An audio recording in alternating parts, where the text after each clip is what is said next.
오늘 저희가 함께 나누는 말씀 먼저 읽도록 하겠습니다. 시편 144편 오늘 1절부터 15절까지의 말씀을 나눌 텐데 먼저 성경 봉독은 1절부터 9절까지만 읽도록 하겠습니다.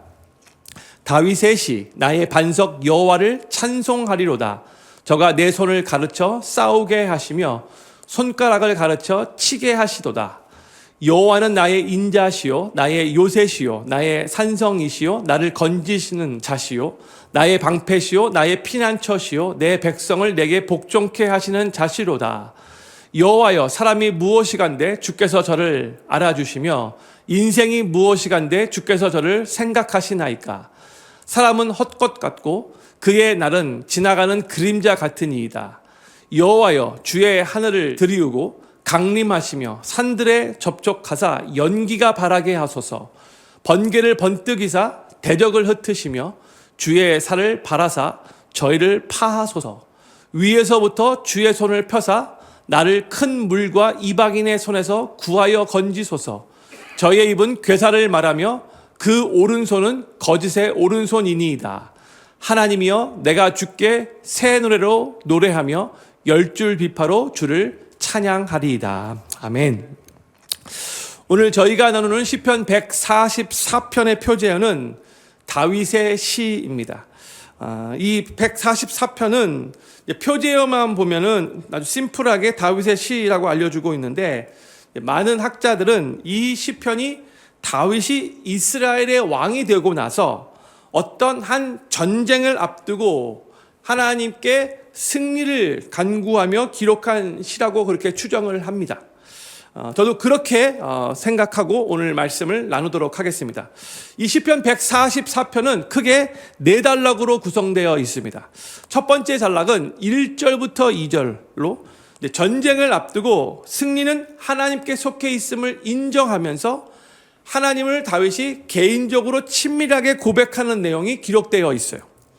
두 번째 단락은 3절부터 8절까지의 내용으로 인생의 연약함과 인생의 자금을 고백하며 하나님의 권능을 그로 말며 더욱더 간구하는 내용이 이 두 번째 단락에 기록되어 있습니다. 세 번째 단락은 9절부터 11절까지로 하나님을 새 노래로 찬양할 것을 다짐하며 대적들의 괴사로부터 거짓말로부터 하나님의 구원을 간구하는 내용이 기록되어 있고요. 마지막 네 번째 단락은 12절부터 15절까지로 여호와를 하나님으로 삼는 백성이 받는 그 복을 다윗이 선포하면서 이 시편을 마무리합니다. 저는 오늘 이 네 단락을 중심으로 하나님이 우리의 삶의 모든 승리와 능력의 근원 되심을 다시 한번 우리 마음에 새기기를 바라고, 인생의 연약함을 우리도 고백하며 하나님의 권능을 더욱더 의지하기로 결심하면서 하나님께 새 노래로 찬양하고 거짓된 세상에서 하나님의 지키심을 간구하는 마음을 품고 하나님의 백성이 누리는 참된 복을 경험하게 되기를 소망하는 마음으로 하나님 말씀 증거하도록 하겠습니다.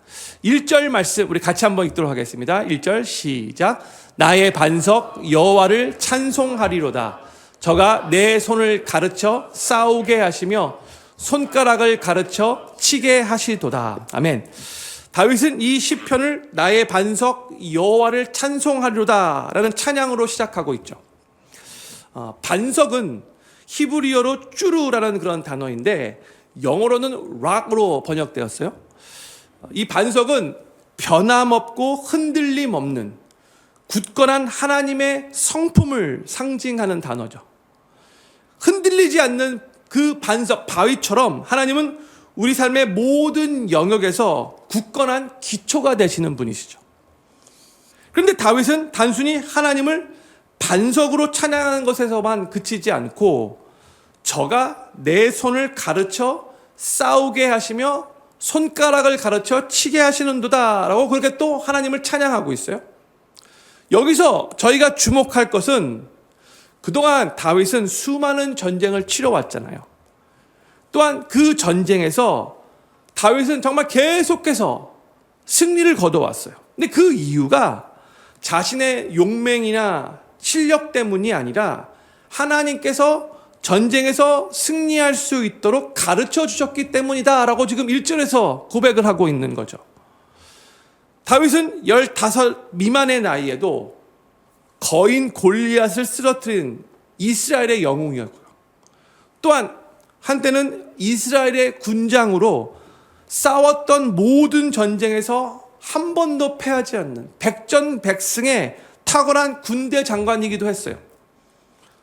또한 다윗은 이스라엘의 왕이 되고 나서도 주변에 있는 나라들과 전쟁에서 계속해서 승리하며 이스라엘의 영토를 엄청나게 크게 확장시켰죠. 그동안 수많은 전쟁에서 수많은 승리를 거두었었는데 다윗은 그 모든 승리가 하나님의 훈련과 하나님의 가르침 덕분이었다. 하나님께서 승리케 하신 것이었다라고 그렇게 지금 고백을 하고 있는 거예요. 지금 전쟁을 앞두고 있는 다윗이 그동안 이렇게 싸워서 하나님이 승리케 해주셨는데 이번에도 또 승리케 해주실 거야 라고 그렇게 막연히 생각하고 그렇게 지금 전쟁으로 향하고 있는 게 아니라 그동안 하나님께서 나에게 승리를 허락해 주셨는데 하나님 이번에도 또 하나님께서 나에게 승리를 허락해 주시옵소서 간절히 간구하며 저 전쟁터로 지금 향하고 있다는 거죠. 형님들, 우리도요 삶에서 어떤 승리나 성취를 거두었을 때에 보편적으로 이게 뭐 한 번, 두 번이 아니라 계속해서 이런 승리가 있게 되면요 나도 모르는 사이에 교만해질 수가 있죠.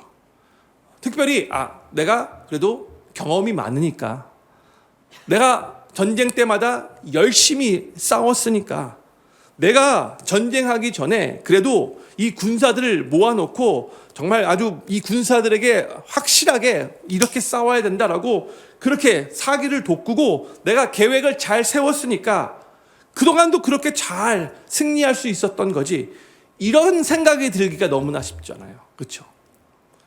그러나 다윗처럼 모든 승리와 모든 성취와 모든 능력의 근원이 하나님께 있다는 것을 인정하는 것이 참된 믿음의 자세이고 또한 계속해서 우리의 삶을 승리로 이끄는 중요한 열쇠가 된다는 것을 항상 우리 마음에 새겨야 되는 거예요.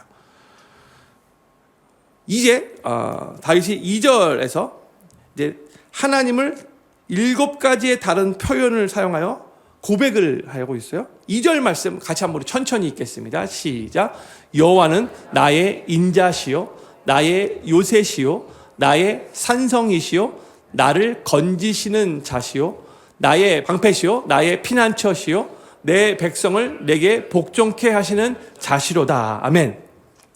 지금 다윗이 하나님이 어떤 분이신가를 고백하면서 7가지의 단어를 사용하여 고백을 하고 있어요. 다시 한번 제가 나열할게요. 다윗이 하나님을 첫 번째 나의 인자시요 My steadfast love라고 그렇게 고백했어요. 그 다음에 하나님은 나의 요새시요 My fortress. 하나님은 나의 산성이시요 My stronghold. 네 번째로 하나님은 나를 건지시는 자시요 My deliverer. 다섯 번째 하나님은 나의 방패시요 My shield. 여섯 번째로 하나님은 나의 피난처시요 He in whom I take refuge.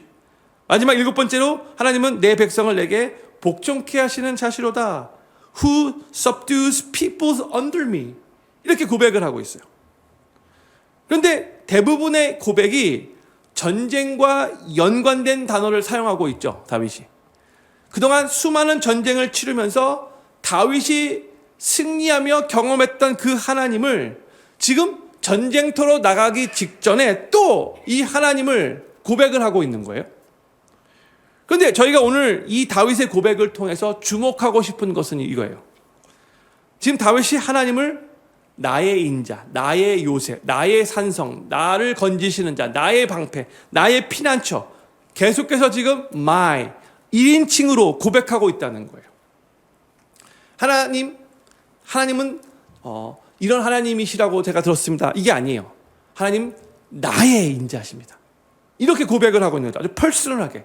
다윗이 하나님을 추상적으로 멀리 계신 분으로 누군가의 하나님으로 그렇게 믿은 게 아니라 정말 하나님과 인격적이면서도 아주 친밀한 관계를 맺고 있었다는 것을 우리들에게 지금 알려주고 있는 구절이에요.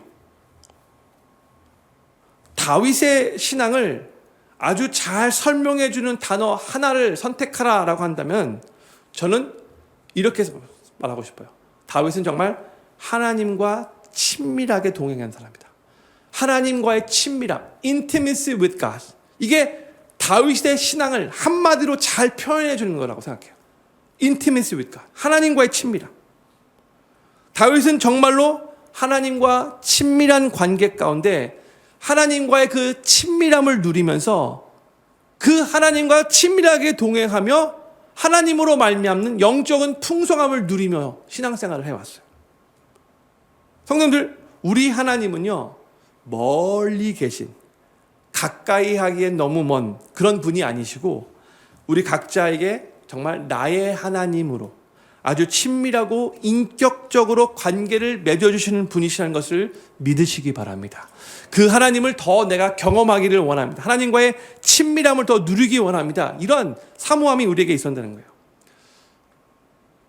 성도님들, 하나님은 성도님들에게, 여기 계신 분들 한 분 한 분에게 어떠한 분이신지요? 다윗이 지금 전쟁 전에 이 하나님을 7가지로 퍼스널하게 고백을 했는데 오늘 이 시간에 성도님들 한 분 한 분에게 하나님은 어떠한 분이신지요? 이 시간 성도님들 각자가 각자의 그 개인적인 단어를 사용하여 하나님을 고백하는 시간을 갖고 싶어요. 하나님은 나의 블랭크시다. 뭐뭐이시다. God is my 이렇게 제가 한 10초 정도 드릴 테니까 하나님은 나에게 어떤 분이신가 한번 생각해 보시고, 벌써 5초 지났어요? 내가 하나 둘 셋 하면은 하나님은 나의 몸에다 고백할게요. 기억하셨습니까? 생각해내셨습니까? 이렇게 제가 하나 둘 셋 하면 각자 크게 하지 말고 하나님은 나의 무엇입니다 이렇게 말해주세요. 하나 둘 셋. 하나님은 나의 무엇입니다. 제가 오늘 말씀을 준비하면서 저의 하나님을 4가지로 이렇게 고백을 했어요. 한번 들어보실래요? 싫으면 말고. 저는 오늘 4가지로 이렇게 하나님이 고백이 되었어요. 하나님은 나의 아빠 아버지이십니다. God is my Abba Father. 또 하나님은 나의 든든한 백이십니다. God is my strong back. 백이 한국 영어로 백 같은데 그 의미가 아닌 것 같은데 하여튼. 네. 세 번째로 하나님은 나의 격려자이십니다. God is my encourager. 네 번째로 하나님은 나의 선한 목자이십니다. God is my good shepherd. 이런 고백이 나왔어요. 저는 여기 계신 모든 성도님들, 필교회 모든 성도님들이 모든 승리와 성취와 능력의 근원이 하나님께 있다는 것을 항상 인정하시기를 바라고, 하나님과의 그 친밀한 인격적인 관계 안에서 나의 하나님을 고백하시면서 삶의 모든 영역에서 하나님을 입술로 고백하고 마음으로 고백하시면서 그로 말미암아 모든 영적인 싸움에서 승리케 하시는 하나님을 더욱더 많이 경험하시게 되기를 우리 구주 예수님의 이름으로 간절히 축원합니다. 이제 3절과 4절에서 다윗은 인간의 연약함을 깊이 인식하며 이런 고백을 해요. 3절과 4절 말씀 우리 같이 한번 읽겠습니다. 시작. 여호와여, 사람이 무엇이간데 주께서 저를 알아주시며 인생이 무엇이간데 주께서 저를 생각하시나이까. 사람은 헛것 같고 그의 날은 지나가는 그림자 같으니이다 했어요. 다시 3절 비췄어요. 다윗이 사람이 무엇이간데 인생이 무엇이간데 라고 하나님께 질문을 하고 있죠. 근데 이 표현은 이미 시편 8편에서 저희가 같이 나눴던 내용이에요. 그때도 마찬가지 사람이 무엇이간데 인생이 무엇이간데 다윗이 그렇게 질문하면서 하나님 앞에 고백을 했잖아요. 근데 다윗의 이런 식의 그 질문을 통해서 다윗은 지금 2가지를 한꺼번에 고백을 하고 있는 거예요. 첫 번째는요, 인간의 연약함과 인간의 하나님 앞에서의 작음을 고백하고 있는 거예요. 다윗은 사람이 무엇이간데 이 고백 안에, 이 질문 안에 정말 우리 인생은 너무나 연약하고 너무나 작습니다. 이것을 고백하는 거죠. 다시 4절 비춰주세요. 4절 보면 다윗이 사람은 헛것 같고 그의 날은 지나가는 그림자 같다. 이렇게 고백을 했어요. 여기서 사람이 헛것 같다라고 말하고 있는데 영어로 번역은 breath라고 이렇게 번역됐죠. 그러니까 한숨을 의미하는 거예요. 이걸 의미하는 거예요. 근데 한국말로 번역할 때 헛것으로 이렇게 번역을 했어요. 그러니까 우리 사람의 생명은 한 번 내쉬는 그런 한숨처럼 짧다는 그런 의미인 거죠. 성도들 길게 한숨 해도 15초 정도면 끝이 날 거예요. 그렇죠? 그만큼 짧다는 거죠. 또한 지나가는 그림자처럼 금방 사라진다. 그렇게 말하고 있어요. 그렇죠? passing shadow 같이 이렇게 보면 금방 사라진다는 그런 의미인 거예요. 성도들, 우리는요, 이 세상을 살아가면서 우리 스스로에게 종종 우리의 인생이 얼마나 연약하고 얼마나 짧은지 계속해서 리마인드 해줘야 돼요. 우리는 계속해서 우리가 평생 이 세상에서 살 것 같은 그런 착각 속에서 살아가는 경우가 많거든요. 근데 아니에요. 성경은 계속해서 좀 나이 드신 분들은 조금 이 말을 들을 때 좀 우울할 수 있겠지만 아니 계속해서 우리 인생은 짧은 인생이라는 것을 성경 여러 군데서 우리에게 계속해서 알려주고 있거든요. 인생이라는 게 아침에 건강했던 사람도 저녁에는 병원 신세를 질 수도 있는 것이고요. 또 내가 열심히 계획했던 일들이 한순간에 다 와르르 무너질 수 있는 게 우리 인생인 거죠. 그만큼 우리는 연약해요. 그만큼 우리의 인생은 짧을 수 있어요.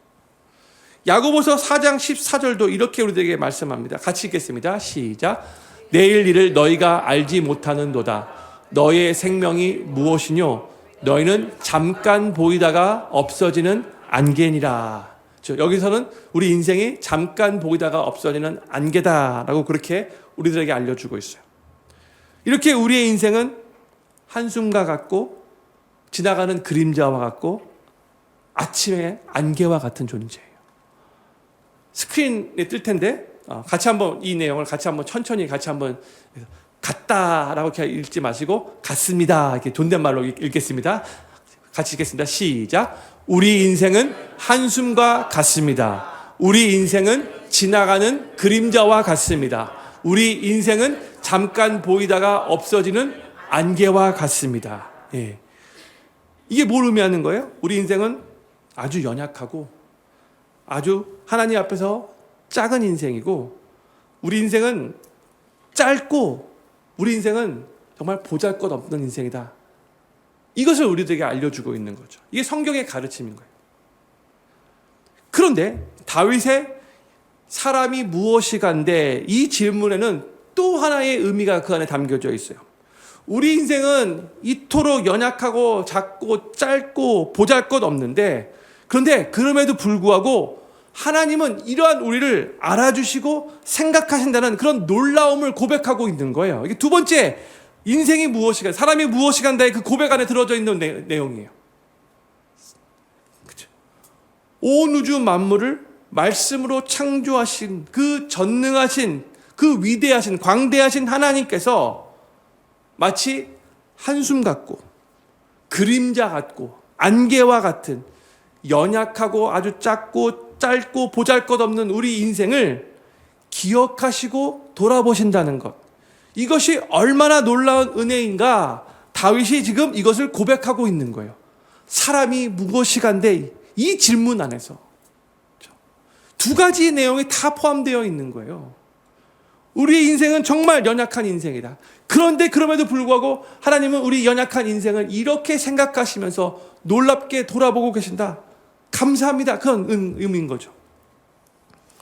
그러면서 다윗은 이제 5절부터 8절에서 우리가 이렇게 연약하기 때문에 하나님의 권능을 더욱더 의지하는 그런 간구를 하나님 앞에 올려드리고 있어요. 5절부터 8절까지. 지금 다윗이 전쟁터에 나가기 전에 바로 이렇게 하나님 앞에 기도를 드리고 있다라고 생각해 보세요. 지금 대적들을 향하여 하나님 앞에 간구하고 있는 거예요. 5절부터 8절까지 천천히 같이 읽겠습니다. 시작. 여호와여, 주의 하늘을 들이우고 강림하시며 산들에 접촉하사 연기가 바라게 하소서. 번개를 번뜩이사 대적을 흩으시며 주의 살을 바라사 저희를 파하소서. 위에서부터 주의 손을 펴사 나를 큰 물과 이방인의 손에서 구하여 건지소서. 저희 입은 괴사를 말하며 그 오른손은 거짓의 오른손이니이다 했어요. 다시 5절을 비춰주세요. 다윗이 지금 먼저 인생의 연약함과 작음과 짧음과 보잘것없음을 고백한 후에 그 다음에 하나님의 권능을 전쟁터로 향하기 전에 지금 간구하고 있는 거예요.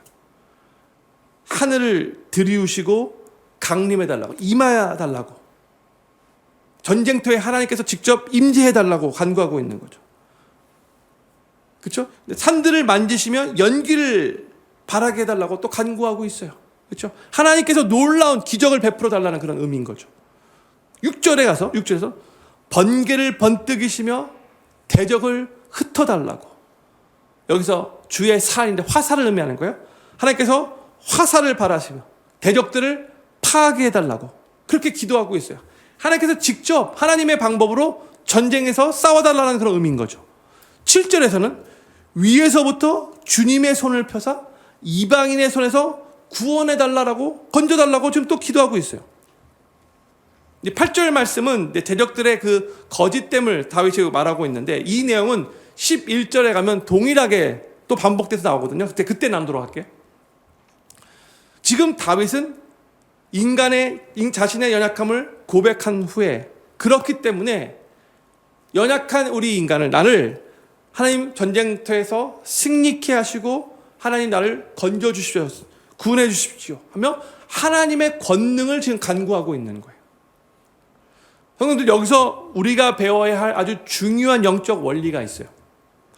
우리가 우리의 연약함을 인정할 때에 우리는 더욱더 하나님의 능력을 간구하며 의지하게 되는 거죠. 그렇죠? 내가 너무 연약한 것을 잘 알기 때문에 하나님의 능력을 간절히 간구할 수밖에 없는 거예요. 하나님의 능력이 없으면 내 힘으로는 절대로 이길 수 없고 내 힘으로는 절대로 잘할 수 없다는 것을 너무나 잘 알기 때문에 간절히 하나님의 능력을 간구할 수밖에 없는 거예요. 하나님의 능력은 우리의 연약함 속에서 온전히 드러나죠. 우리가 강하다라고 생각해야 될 때가 아니라 하나님께서 위대하신 분이시라는 것을 우리가 너무나 잘 알고 나는 그에 비해서 너무나 연약한 존재라는 것을 인정할 수밖에 없을 때에 하나님의 능력이 우리 위에 머무르게 되는 거죠. 그러면 한번 반대로 질문을 드리고 싶어요. 그러면 보편적으로 누가 이 하나님의 능력을 간절히 간구하지 않는가? 제가 생각할 때 세 부류의 사람이라고 생각해요. 첫 번째, 하나님의 능력 없이도 스스로 승리하며 잘 할 수 있다라고 생각하는 사람. 하나님의 능력을 간절히 간구하지 않겠죠. 내 능력으로 이건 할만하다. 내 스스로 이거는 해결할 수 있을 것 같아. 이렇게 생각하면 하나님의 권능을 간구하지 않아요. 그다음에 하나님의 능력이 간절히 필요하다라고 느끼지도 않죠. 내가 할 수 있다라고 생각하니까. 그렇죠? 두 번째로 하나님의 능력을 간절히 필요로 하지 않아도 될 정도로 편안한 삶을 살고 있는 사람. 배부르고 등 따는 사람. 그렇죠? 삶의 위기가 없어요. 큰 어려움이 별로 없어요. 그렇기 때문에 하나님의 능력을 절박하게 찾지 않는 거예요. 근데 성도님들, 편안함이 항상 오랫동안 지속되지 않잖아요. 언제까지 지속될지는 아무도 모르는 거잖아요. 그렇죠? 오늘은 편안해도 내일 어떤 어려움이 생길 수 있는 거죠. 그렇기 때문에 우리는 평안할 때에도 항상 하나님을 가까이 하는 훈련을 가져야 되는 거예요. 이게 중요한 키포인트죠. 세 번째로 또 하나의 부류가 있어요. 하나님의 능력이 필요하다고는 생각하지만 영적으로 게으른 사람.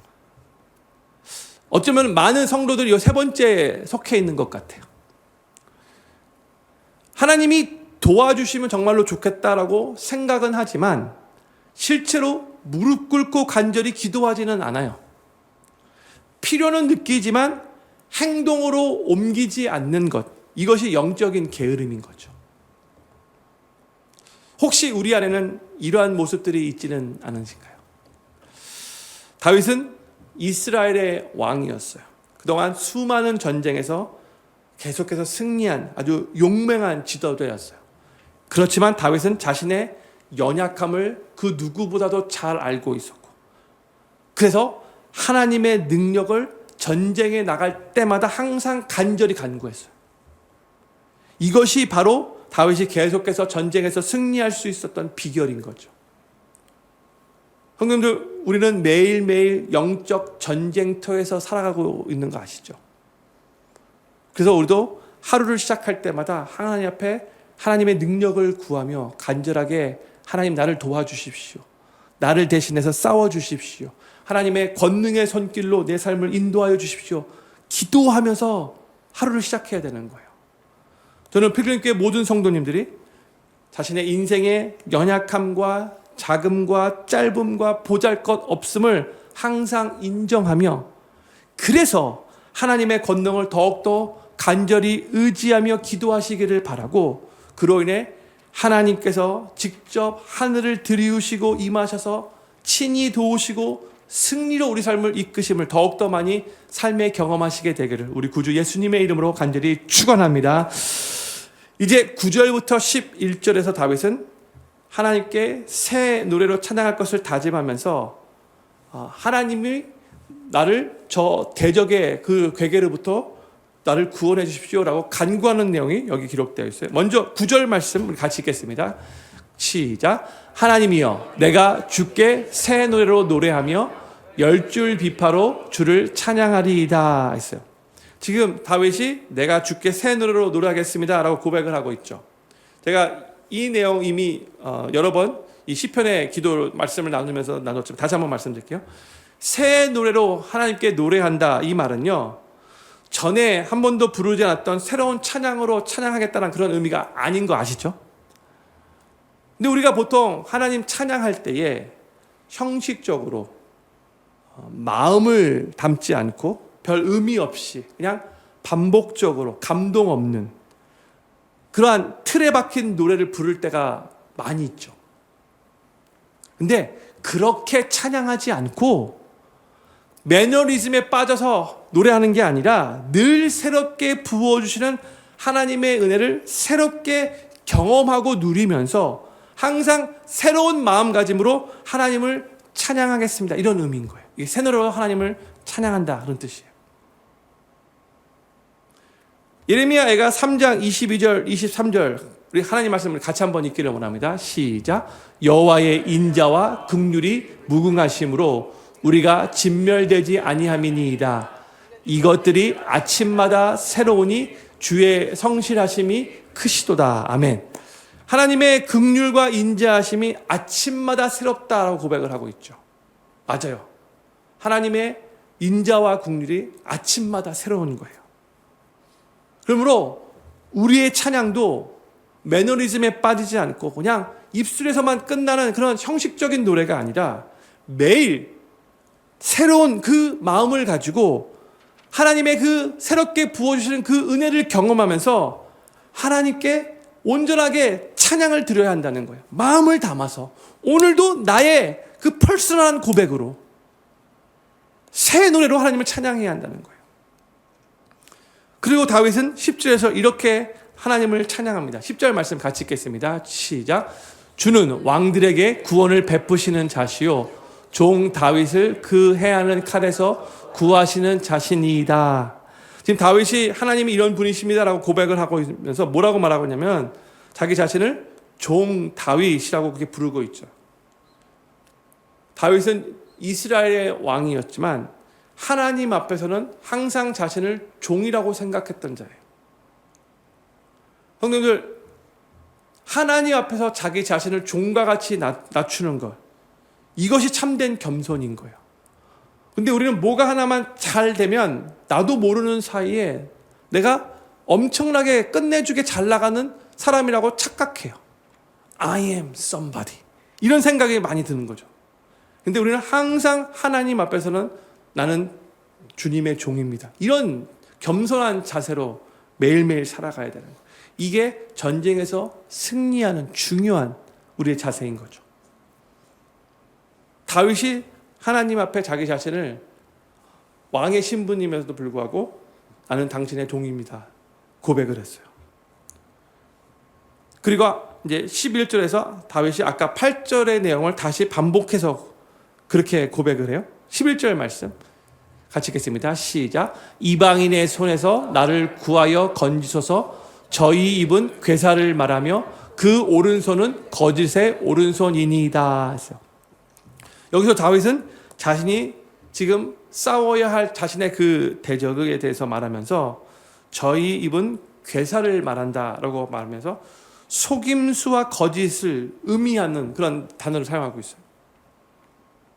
그리고 그 오른손은 거짓의 오른손이다 이렇게 말하는데 그 말은 저들은 거짓 약속, 거짓 맹세를 항상 잘합니다 이런 뜻인 거죠.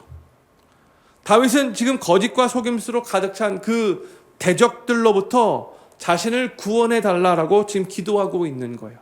저들의 그 속임수에 넘어가지 않게 해달라고 하나님 앞에 간구하고 있는 거죠. 성도님들, 우리도 이 세상을 살아가면서 다른 사람들의 거짓과 속임수로 인해 피해를 경험할 때가 있죠. 약속을 해놓고 지키지 않는 사람들이 있고요. 또한 자신의 유익을 위해 남들은 별로 생각하지 않고 살짝 거짓말하고 넘어가려는 사람들도 있어요. 자기만 생각하고.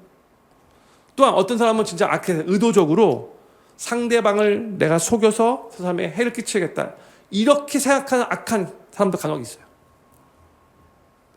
그런데 우리는 전지하지 않잖아요. 하나님 같이 모든 걸 다 아는 사람이 아니잖아요. 그렇죠? 전지하지 않기 때문에 우리는 속고 있으면서도 우리가 속는지 모를 때가 있어요. 그렇죠? 또 때로는요. 우리가 다른 사람들이 나를 속여서 나에게 해가 끼쳐질 때 엄청나게 화를 내지만 그런데 또 우리도 모르는 사이에 나의 연약함과 나의 이기심과 나의 죄성으로 인해 다른 사람들에게 거짓말을 하며 본의 아니게 해를 끼칠 때도 있다는 거 우리가 인정해야 돼요. 그렇죠? 그럴 때가 있어요, 우리도. 근데 이렇게 거짓과 속임수 가운데 이 세상을 우리가 살아가고 있는데 그러면 하나님의 백성인 우리는 어떻게 이 거짓된 세상을 살아가야 하는가? 먼저 시편 33편 4절의 말씀 같이 한번 읽기를 원합니다. 시작. 하나님의 말씀은 정직하며 그 행사는 다 진실하시도다 했어요. 우리 하나님은 항상 진실하시고 정직하시고 신실하신 하나님이세요. 하나님이 하신 말씀은 항상 참돼요.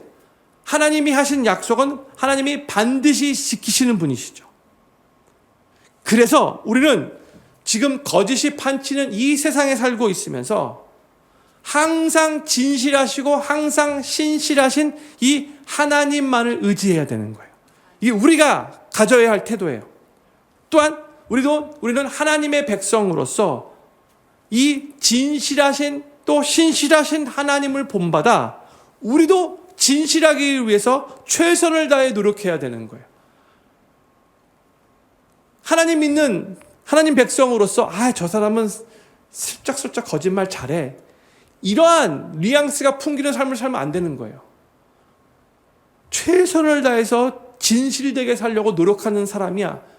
주변에 있는 사람들이 우리를 보고 이렇게 고백을 할 수 있어야 된다는 거죠. 이러한 삶을 살 때에 하나님만을 진실하신 하나님만을 의지하고 진실하신 하나님을 본받아 우리도 진실하기 위해서 최선을 다해 노력할 때 그때 하나님께서 이 거짓된 세상에서도 우리를 안전하게 지켜주실 거라는 거예요.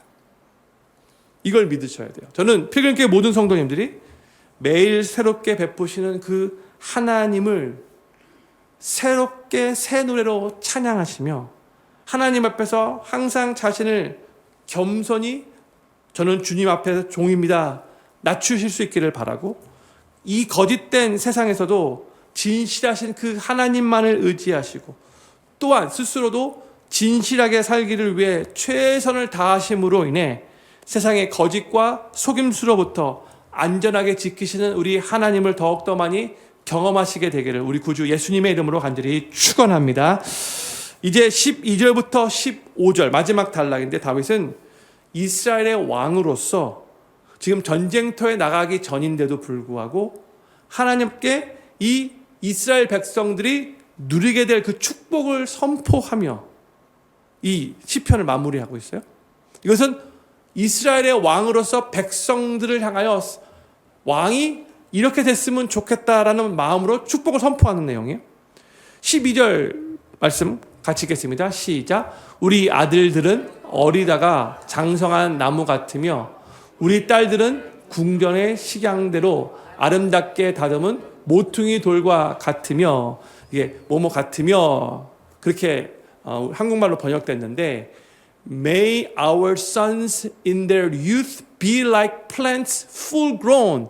지금 축복을 선포하고 있는 거예요. May they be like this. 그렇게 선포하고 있는 거예요. 지금 다윗이 아들들, 딸들, 자녀들을 축복하는데 축복으로 선포하고 있는데 우리 아들들은 어리다가 장성한 나무같이 되기를 선포하는 거예요. 이 말은 자녀들이 건강하게 자라서 굳건하고 튼튼하게 성장하기를 소망하며 선포하는 거예요. 또한 우리 딸들은 궁전의 식양대로 아름답게 다듬은 모퉁이 돌과 같이 되기를 선포하고 있어요. 모퉁이 돌은 건물의 구조를 지탱해주는 중요한 돌인 거죠. 그러니까 딸들이 아름다울 뿐만이 아니라 각 가정에서 기둥처럼 소중한 역할을 감당하는 그러한 존재가 되기를 지금 사모하면서 선포하는 거죠. 13절에서는 물질적인 풍요의 축복을 다윗이 이스라엘 백성들을 위해서 선포해요. 13절 말씀 같이 읽겠습니다. 시작. 우리의 곳간에는 백곡이 가득하며 우리의 양은 들에서 천천과 만만으로 번성하며 했어요. 곳간에 백곡이 가득하고 양이 천천과 만만으로 번성한다. 다 물질의 부족함이 없는 풍요로운 삶을 소망하면서 왕으로서 축복을 선포하고 있는 내용이에요. 14절에서는 평화와 안전의 축복을 선포하여 같이 읽겠습니다. 시작. 우리 수소는 무겁게 실었으며 또 우리를 침노하는 일이나 우리가 나아가 막는 일이 없으며 우리 거리에는 슬피 부르짖음이 없을진대 했어요. 그래서 우리를 침노하는 일이나 막는 일이 없게 해달라는 이 말은 외적의 침략이 없게 해달라고 평화로운 이 상태를 계속해서 누리게 해달라고 지금 그 축복을 선포하고 있는 거고요. 또한 우리 거리에는 슬피 부르짖음이 없게 해달라. 이 말은요, 내부적인 재난이나 내부적인 그런 슬픔이 없게 해달라고 그렇게 또 축복을 선포하고 있는 거예요. 그러니까 왕으로서 자신의 백성들이 이러한 삶을 살기를 소망하면서 축복을 선포하고 있는 거죠. 그러다가 이제 다윗이 마지막 9절 15절에서는 이렇게 결론을 맺으며 시편 144편을 마무리합니다. 15절 말씀 같이 읽겠습니다. 시작. 이러한 백성은 복이 있나니 여호와를 자기 하나님으로 삼는 백성은 복이 있도다. 아멘. 여기서 지금 다윗은 이 시편을 마무리하면서 참된 복의 근원이 무엇인가를 선포하고 있어요. 자녀가 잘 되고 물질이 풍요롭고 평화와 안전이 있는 것 정말로 좋은 일이죠. 그렇죠? 정말 그렇게 축복을 선포하고 싶었죠. 그렇죠? 그런데 복 중의 복은요, 여호와를 자기 하나님으로 삼는 것, 이게 복 중의 복인 거예요. 다시 말해서 하나님과의 올바른 관계가 참된 복의 근원이라는 것이요, 이것을 지금 의미하고 있는 거예요. 형님들, 그 무엇보다도 하나님을 깊이 알고 하나님과 친밀하게 교제하며 하나님의 은혜 안에 거하는 것을 가장 큰 복으로 여기시기를 간절히 소망합니다.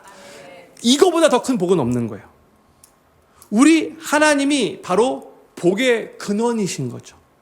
이 하나님과 친밀한 관계 가운데 거하면 그로 인해 어떠한 상황 속에서도 평안과 기쁨과 소망을 누릴 수 있는 거죠. 복의 근원 되시는 하나님 한 분만 계시면 충분한 거죠.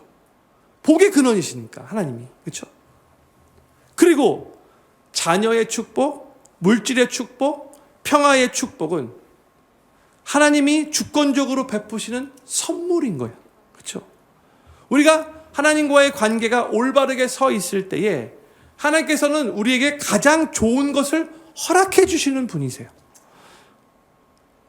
때로는 이 12절부터 14절에서 다윗이 선포했던 그 축복의 형태로, 자녀의 축복, 물질의 축복, 평화와 안전의 축복의 형태로 하나님이 그렇게 우리를 축복해 주실 때가 있고, 때로는 우리가 예상하지 못한 다른 방식으로 하나님께서 축복을 베풀어 주실 때가 있는 거죠. 근데 중요한 것은 하나님께서 주시는 것은 무엇이든 그것이 우리를 위한 최선이라는 것을 신뢰해야 한다는 거예요. 이걸 우리가 믿음으로 갖고 있어야 돼요. 하나님이 나에게 주시는 것은 무엇이든지 나에게 베스트다. 이 고백이 있어야 되는 거예요. 그러므로 우리는 하나님보다 하나님이 주시는 선물을 더 사모하는 우를 범하지 않도록 삶의 우선순위를 올바르게 세워야 합니다. 이게 중요해요. 근데 많은 성도들이 이 우선순위가 잘못되는 경우가 많아요. 이 우선순위가 바르게 서 있지 않아서 하나님보다 하나님이 주시는 선물을 더 사모하기 때문에 하나님 안에서 누릴 수 있는 참된 복을 놓치는 경우가 많아요. 안타까운 거죠. 저는 필그림교회 모든 성도님들이 하나님과의 관계가 참된 복의 근원이라는 것을 항상 믿으시기 바라고, 하나님과의 그 친밀한 교제 안에서 참된 평안과 기쁨과 소망을 누리시면서 하나님께서 주권적으로 베풀어 주시는 모든 선한 것들을 감사함으로 받으시며 하나님 안에서 계속해서 복된 삶을 그렇게 누리시며 살아가시게 되기를 우리 구주 예수님의 이름으로 간절히 축원합니다. 기도 제목 4가지 읽고 기도하는 시간 갖도록 하겠습니다. 첫 번째 기도 제목입니다. 모든 승리와 성취와 능력의 근원이 하나님께 있음을 항상 인정하게 하소서. 하나님과의 친밀한 인격적인 관계 안에서 나의 하나님이라고 고백하게 하시고 삶의 모든 영적인 싸움에서 승리케 하시는 하나님을 더욱 경험하게 하소서. 두 번째, 인생의 연약함과 작음과 짧음과 보잘것없음을 항상 인정하며 그래서 하나님의 권능을 더욱 간절히 의지하며 기도하게 하소서. 그로 인해 하나님께서 하늘을 들이우고 임하셔서 친히 도우시고 승리로 인도하심을 더욱 경험하게 하소서. 세 번째, 매일 새롭게 베푸시는 하나님의 은혜를 새 노래로 찬양하며 하나님 앞에서 항상 자신을 겸손히 주의 종으로 낮추게 하소서. 거짓된 세상에서도 진실하신 하나님만을 의지하고 또한 진실하게 살기를 위해 최선을 다함으로 인해 세상의 거짓과 속임수로부터 안전하게 지키시는 하나님을 경험하게 하소서. 마지막 네 번째, 하나님과의 관계가 참된 복의 근원임을 믿게 하시고 하나님과의 친밀한 교제 안에서 참된 평안과 기쁨과 소망을 누리게 하소서. 하나님께서 주권적으로 베풀어 주시는 모든 선한 것들을 감사함으로 받으며 하나님 안에서 복된 삶을 살아가게 하소서. 오늘 시편 144편은 다윗이 왕으로서 전쟁터에 나가기 전에 간절하게 다시 하나님의 도우심을 구하며 하나님을 의지하며 기록한 시편인데, 이 4가지 기도 제목이 우리의 삶에도 그대로 이렇게 응답되기를 소망하는 마음으로 우리 같이 한번 우리 합심으로 기도하기를 원합니다. 기도하겠습니다.